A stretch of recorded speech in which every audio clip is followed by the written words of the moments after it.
cargo, they get themselves some deep dish pizza. And they're feeling pretty good about the start to the day. Their victory over TSM to even up that head-to-head was very important for these guys. Crown especially really showing up on that Victor, outplaying Bjergsen multiple times. Yeah, I just want to look towards that mid lane because I think that was a little bit of, we thought we had an answer for the Victor and then picked a mid-range composition that could never really get into combat range, and Doublelift time and time again got blown up. He definitely did. I mean, Crown's confidence in that champion to go full damage build and absolutely destroy targets was one of the big things about how they were able to finish out the game. I asked this question earlier. Is Crown on Victor the same level as Huhi on Aurelion Sol? Because if we assume it's going to get banned out, what we expect or should expect, what are the next tier picks now for Crown and how far down are they? That was one of the huge topics surrounding Crown coming into Worlds, right? Was his champion pool. He had a ton more games on both Victor and Varus than any of the other champions coming from the LCK. But they talked about multiple times, yeah, he's in solo queue. He's practicing so many other champions. He is diverse. And he's actually shown here at Worlds, the Rise was also extremely impressive for him. So we can't really tunnel vision on, oh yeah, just have to ban out Crown's Victor. You know, he probably has some other ones. Definitely the Rise is something you have to keep in mind. Team Solo Mid banned that Rise out earlier today. We'll see if Royal Never Give Up feel that that is ban-worthy. Royal did not show up against Splice. Splice actually picked up their only win of the tournament so far against RNG earlier today. What went wrong for RNG, Spawn? Yeah, no, if you cast your mind back to World Group Draw, I said that Splice would beat Royal in one of the games. The old I told you so. Because the problem is when you get an early lead on Royal and then split them up, drag them across the map, this team is notoriously bad at making the correct decision. They're not good at rotating through lanes, and that just caught them completely off guard. Also, I think one of the key points for RNG is having Mata on a champion that enables him to be the one making those decisions. When he's on the range champions like Nami and Karma, you don't really get to have the same control as you do on something like Alistar. These melee champions, I feel like, are so good for him. He's such a spectacular playmaker that I feel like RNG will go back to that now and be more scary. And I think that they just played too much to crush the bottom lane. I mean, you don't have to pick that against Splice. Surely you can take something like the Caitlyn as well as a playmaking support to be able to get in there, as we've seen so many other teams do, because you don't have to beat Kobe and Mickey by 20 CS. You just have to have those late game team fights online. Gentlemen, we talked a lot about how both of these teams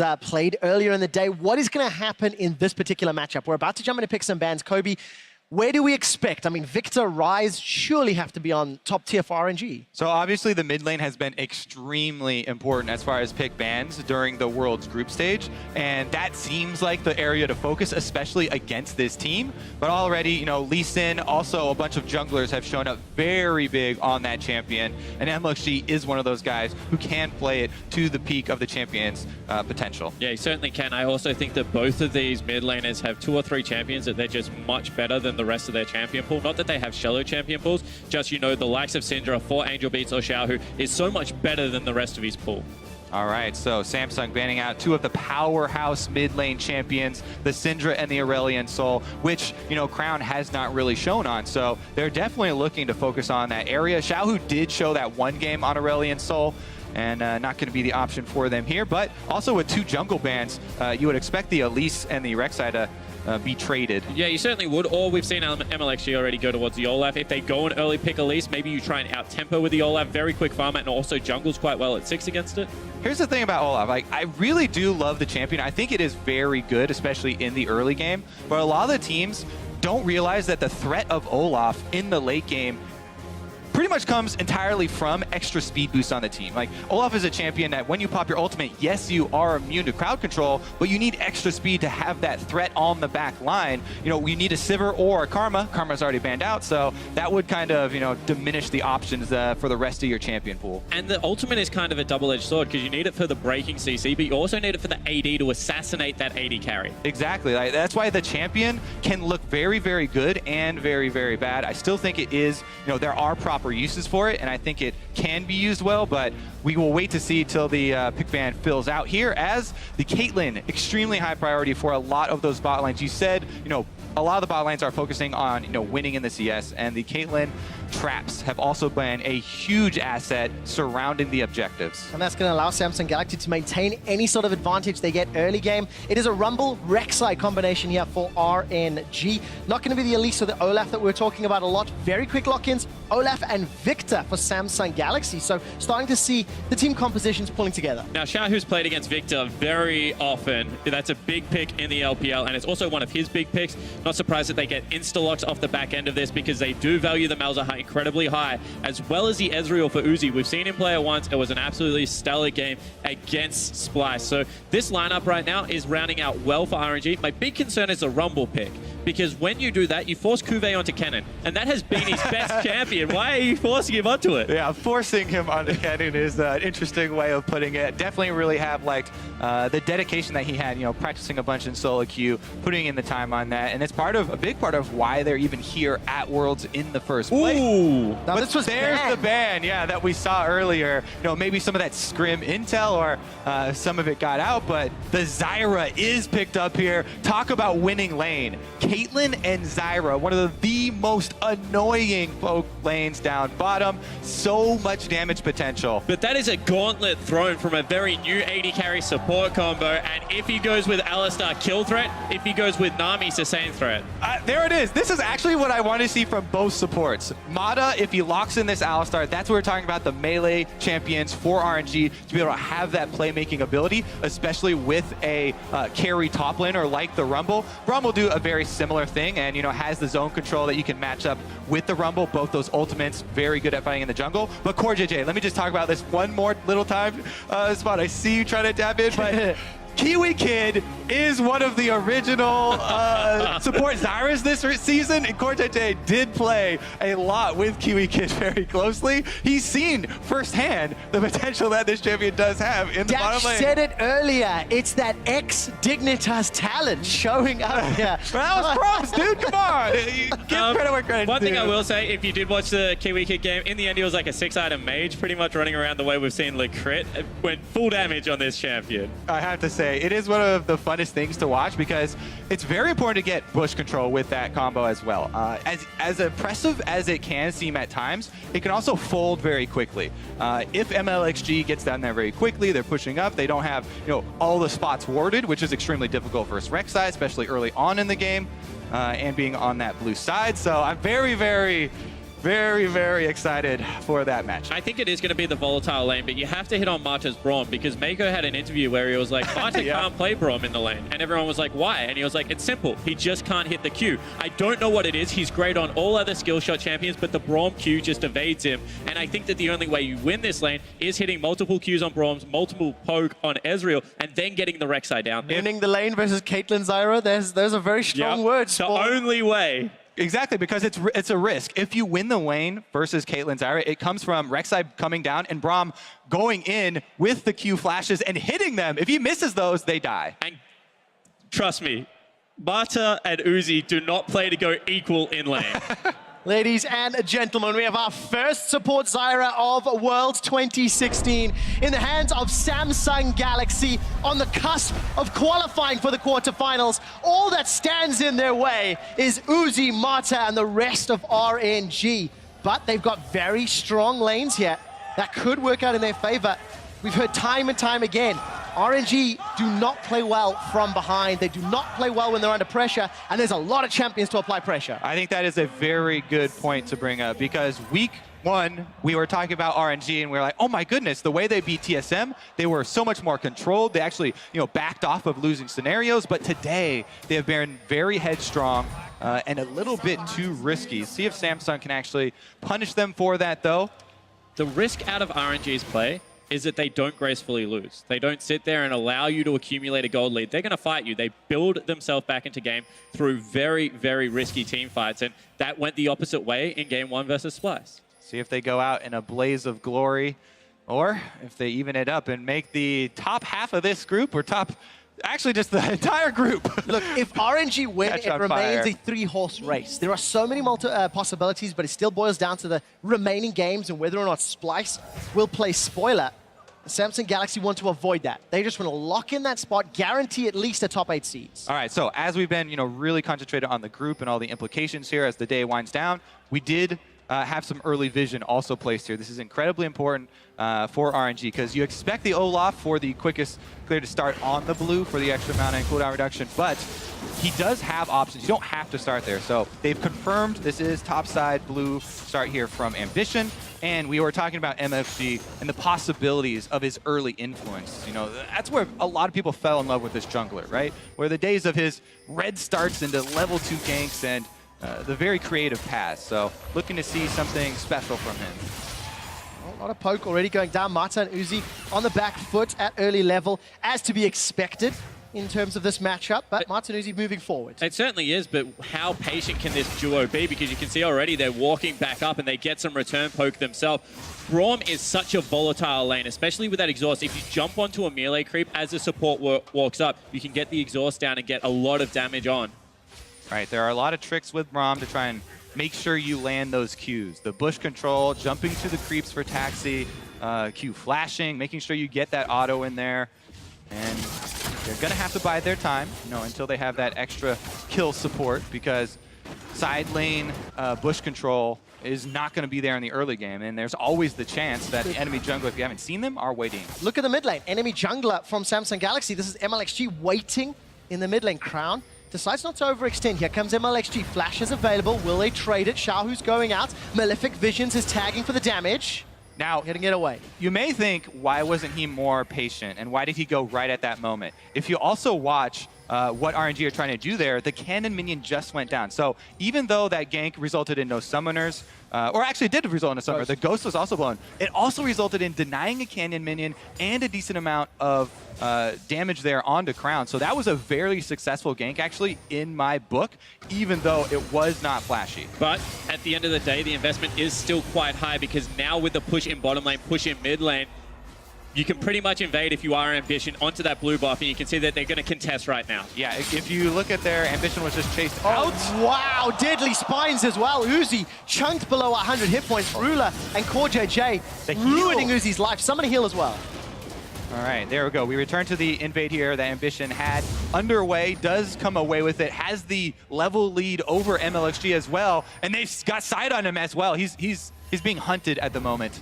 But that's all off the back end of Mata going to try and help MLXG. I mean, it leaves Uzi alone behind the turret. They're good enough to punish. Now Ambition has complete control over the bottom side. MLXG's trying to push out mid, and that means bottom's wide open to a gank. Well, going to be a lot of pressure on RNG if MLXG makes his way down. Wave is being pushed into Crown, and Ambition still in the enemy jungle. Yeah, still pretty risky, as even though MLXG was showing mid, he was applying pressure, because if you push up that mid lane with your mid laner, it forces Crown to CS at his turret. So that means if they went for the dive, it would just be the 3 versus 2.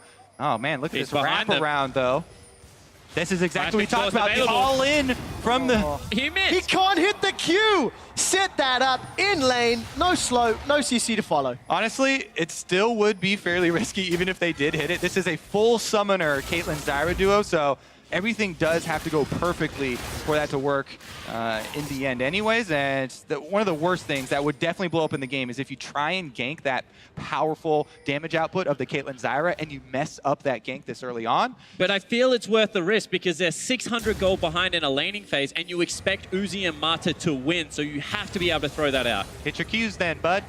Yeah, well, we've heard that he can't from multiple sources. We got a quick glimpse there of Looper in the top lane.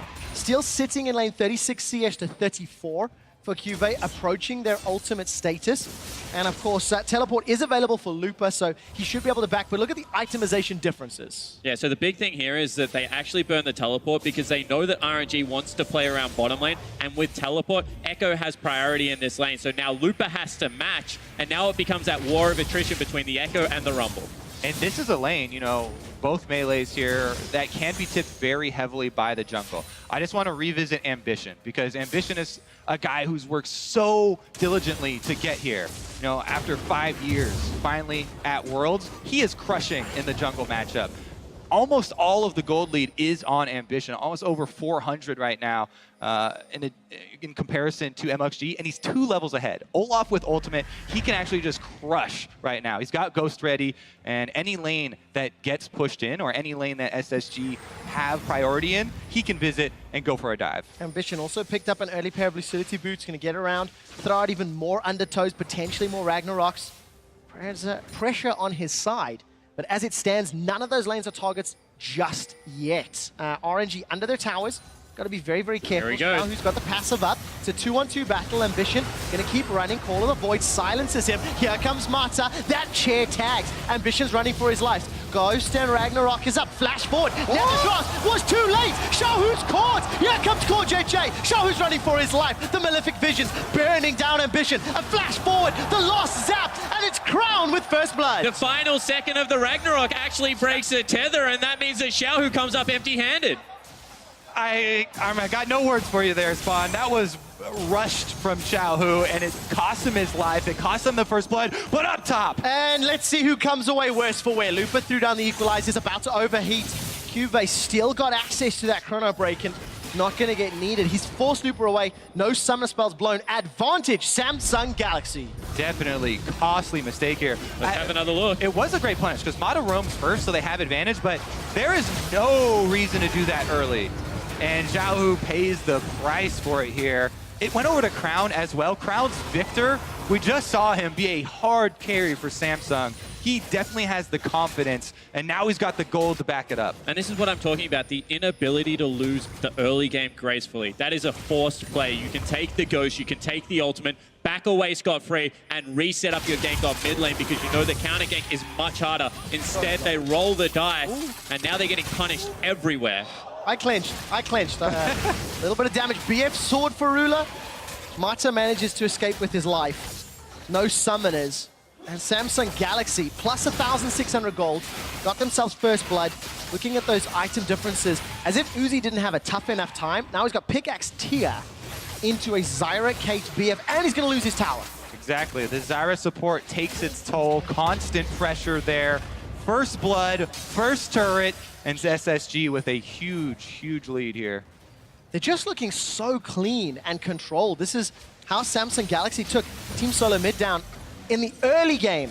However, they did cause a few problems and a few mistakes in the mid game. So let's see if they've cleaned that up from earlier in the day. Ambition gonna give MLXG a gentle love tap. But this has always been the problem playing against the Korean powerhouses. As soon as you make that one mistake, as soon as you give them the window into the game, they just run away with it because they are so disciplined and drilled that they don't make the same mistake back. We'll see whether Samsung Galaxy is one of that top tier because right now they are looking at it today, but mistakes have still been in their gameplay. And those mistakes are what RNG are going to be looking to punish. We're approaching 10 minutes. We've not really seen Lupa get involved. He's down in CS. Teleport will be available very, very soon, as is that equalizer. And he's been under quite a lot of pressure from Cuvee, because every time we have caught glimpses, it's Cuvee pushing the wave in, and you can see Cuvee on your screen roaming towards the mid lane. Should run into MLXG shortly. It's going to be interesting to see whether they can play around Lupa, because honestly, all tournament long, Lupa's kind of been on an island, and it's weird seeing him on Teamfighters on an island because it doesn't really do all that much for them.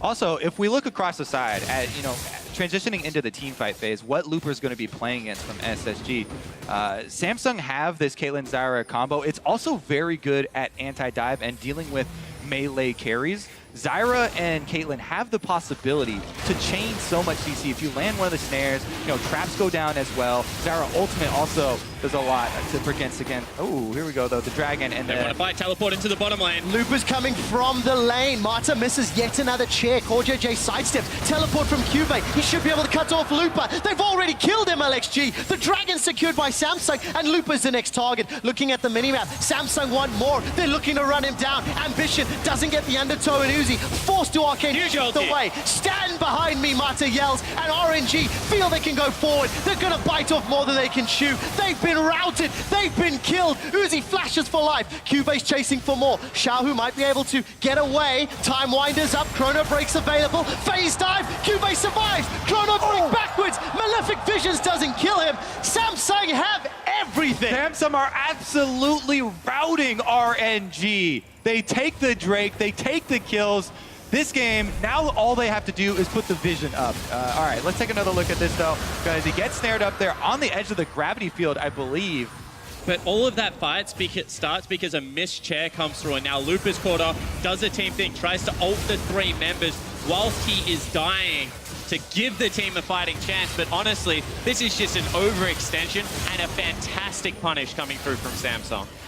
4JJ getting in there with the Zyra as well, and they chase him out of their own jungle. I mean, there are just so many snares you have to watch out for. This really does also make Crown's job a lot easier in the team fights. You know, with the Zyra zone control in combination with the Echo as well as Gravity Field from Victor, there are a lot of, ground targeted spells that you're going to have to avoid for RNG to actually get inside. Samsung Galaxy have earned a 5,000 gold lead at 12 minutes. They're going to knock over the second tower if uncontested, but RNG figure they can at least defend this a little longer. They've pulled up support from both Xiaohu and MLXG. 4JJ just used his flash offensively there to try and get the snare, and RNG are roaming up to try and punish, but they've been chased off again. Oh, Ambition playing with his life, got Ragnarok up. No Ghost just yet, Call of the Void.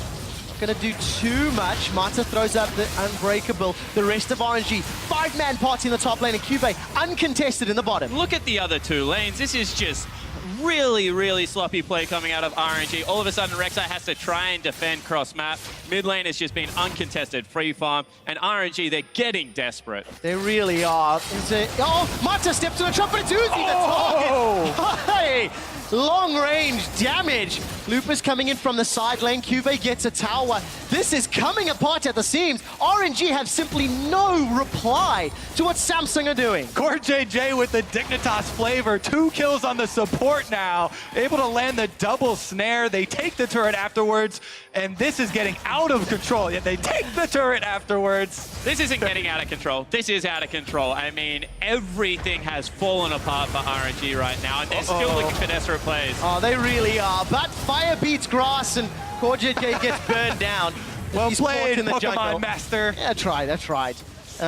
Just a little overstep. However, because RNG went to kill JJ, it allows Samsung to take their 4th tower in 14 minutes, extending that lead. This might just be the biggest lead that we have seen all group stage long here in San Francisco. And this team, Samsung, look like they're going to top the group here with the last couple performances that they've had. Very impressive play from them, especially Crown on the Victor. I feel like teams will be targeting that later. Yeah, I mean, I feel like this game is the top of the group, right? Because as soon as they beat this, they have the head-to-head against TSM already. Yep. No one else can really get up there and contest it. And RNG right now, I mean, they peak earlier, but they're so far behind that the later this game goes, I mean, the Zyra is going to become a legitimate threat. Caitlyn is just so safe in these team fights. We've already seen the Victor. Honestly, like, the door has shut very quickly for RNG this game. Especially if you consider that Samsung want to fight, in these corridors where they can take full advantage of the parallel convergence, the gravity field, and the Zyra snares. They're moving the fight up into the jungle. They're taking it to RNG's side of the map. They've got so much vision control now. They would love it if they can catch RNG, walking through those. The thing they do have to watch out for, though, is that if you're in the jungle, Rumble Ultimate and Braum Ultimate, still very good line combination spells there that can turn a game around if you're not careful. This one, though, 8,000 gold. Usually you have to take that account when you're talking about turning it around, and Samsung look like they've got that under control. Samsung would have to stand 5-man on top of a Glacial Fissure Equalizer combo to have that 8,000 gold lead eroded. But the way Samsung Galaxy have been playing throughout the course of this game and their game earlier today, it is just fantastic progression from week 1 to week 2 in Spawn. I want to talk about their prospects going forward after this fight. MLXG flashes forward onto Ruler. Ruler tries to 90 caliber away. There's no flash available. They get a kill. Remember, fire beats grass. JJ is strangled down. Looper takes him out, and RNG, they don't need a jungle. They just TP in for 2. And I mean, sure, this looks great. 2 kills, unresponded, but still in the top lane. They're looking to set up for another turret. That's being chipped down by Cuvée. Mid lane is still being pressured fiercely, and they can't get one back for themselves. Crown is ghosting for this. He's looking to chase. Decides not to throw the flash down. Just again, buying more time for Cuvée to push top. This should mean Drake for RNG if they stick around bottom, but the double lane, solo lanes of pressure mean that they do have to go collect those minion waves. Here it is. They commit 5 people for this play. They do get 2 kills for themselves, which is definitely something to put in your pocket, but so many summoner spells, as well as losing out some damage on that mid and top turret. And here comes that Drake. Actually, it's just far too late. Yeah, the timing was a bit off. If it was 20 seconds earlier, yeah, they could combo it, but I feel like this is Samsung's now. And I mean, realistically, they want to combo it for gold. They don't even care about the Drake at this stage of the game. 7,000 is just such insurmountable. At this point, you'll take anything you get. You'll take a jungle camp. I mean, there's not one else to small That's the raptor? problem. Samsung are so far ahead. They need to push their vision and their control so deep, it allows for those double kills plays to actually happen. Admittedly, that was just at the first tier turret. But Samsung, they get their second Ocean. That's a lot of regens. They can back away from any Malzahar or Ezreal damage that is landed. And the next Infernal will help Samsung, if they secure it, push to close this game out. All right, and I do this far too often, but the one bright side there is that Kube didn't go tank first, he went Trinity Force, and the Olaf isn't as tanky as you would like him resistant-wise, and there is some good damage items right now. If RNG find a window where it's a 3v5 or something like that, they can still blow a member up, but that window is going to close incredibly quickly. Also remember, they would have to do that multiple times to get back into this game. Also, it's very difficult to chase this because you're gonna run into laser after laser, the snares from Zyra, and Samsung would love to kite backwards. They don't have to use this Olaf forward. You can't run onto Samsung because you got to get through Caitlyn traps, you got to get through Zyra roots and ultimate, you got to get through Victor's gravity field, and Samsung, they're daring RNG to come at them.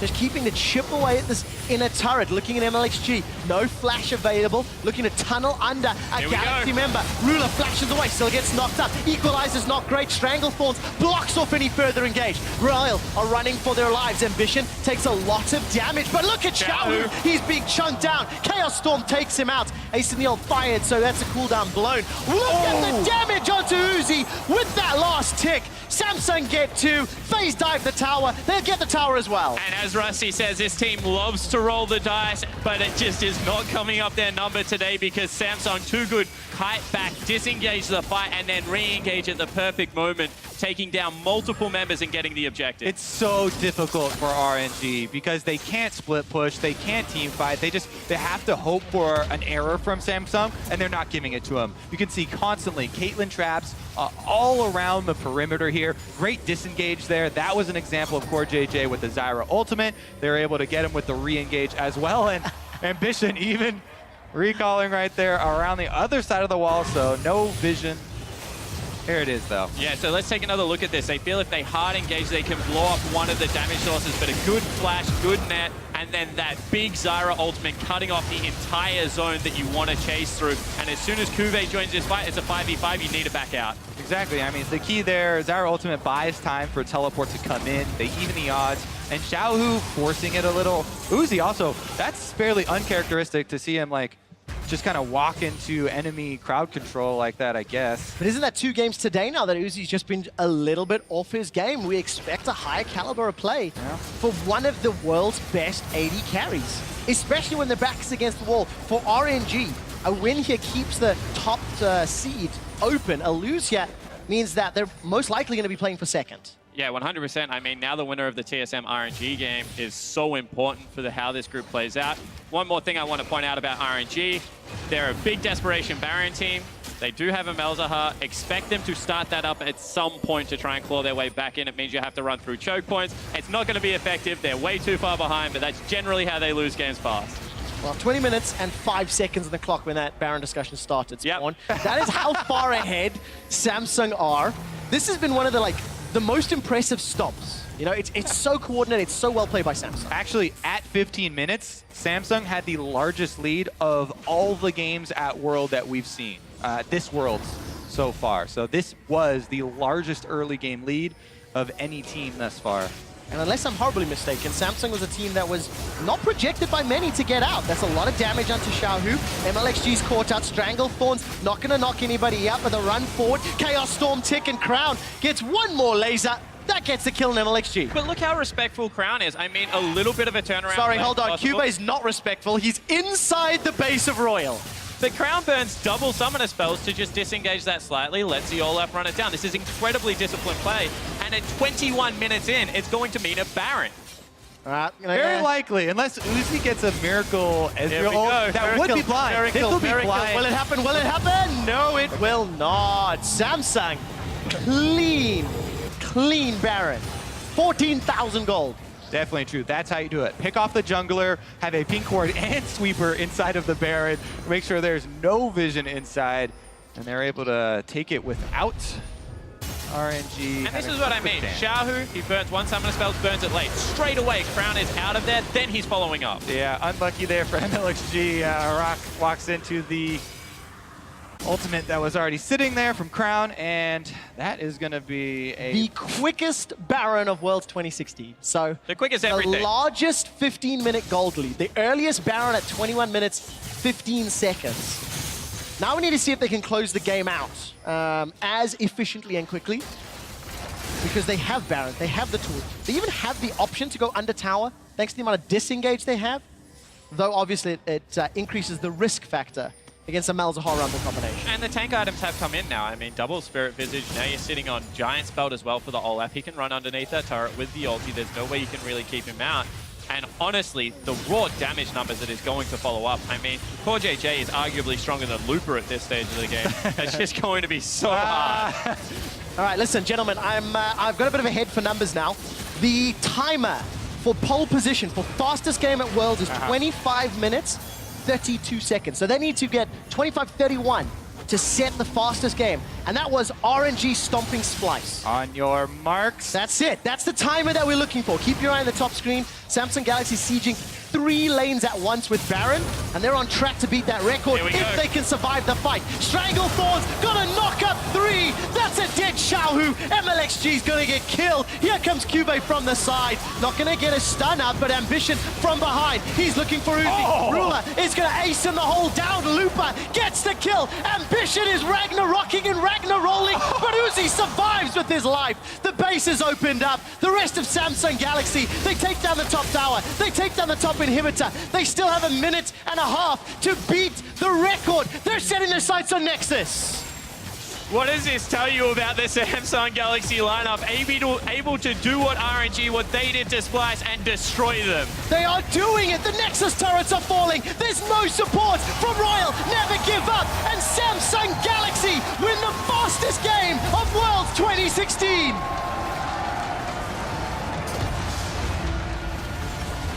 Not only the fastest, but the most impressive win all around from Worlds so far this year. A complete shellacking. I mean, they destroyed them this game.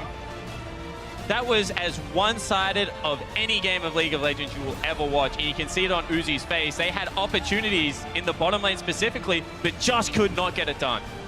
What has happened to Xiaohu? At MSI, he was so good, had so many strong moments, but he was absolutely destroyed this game. Give Samsung Galaxy their best champions. Allow them to play. I mean, that Zyra was a surprise. TSM knew about it. TSM had it prepped, got rid of that from the play. Uzi and Martin never had a chance. Never had a chance. I mean, when you have a look at it, Uzi and Marta go away from comfort. They lock in the Braum. We've already said Marta's Braum is not great, specifically in lane. Alistar is up. Alistar Rek'Sai combos ganks so incredibly well, but they try and play for the later stages of the game. And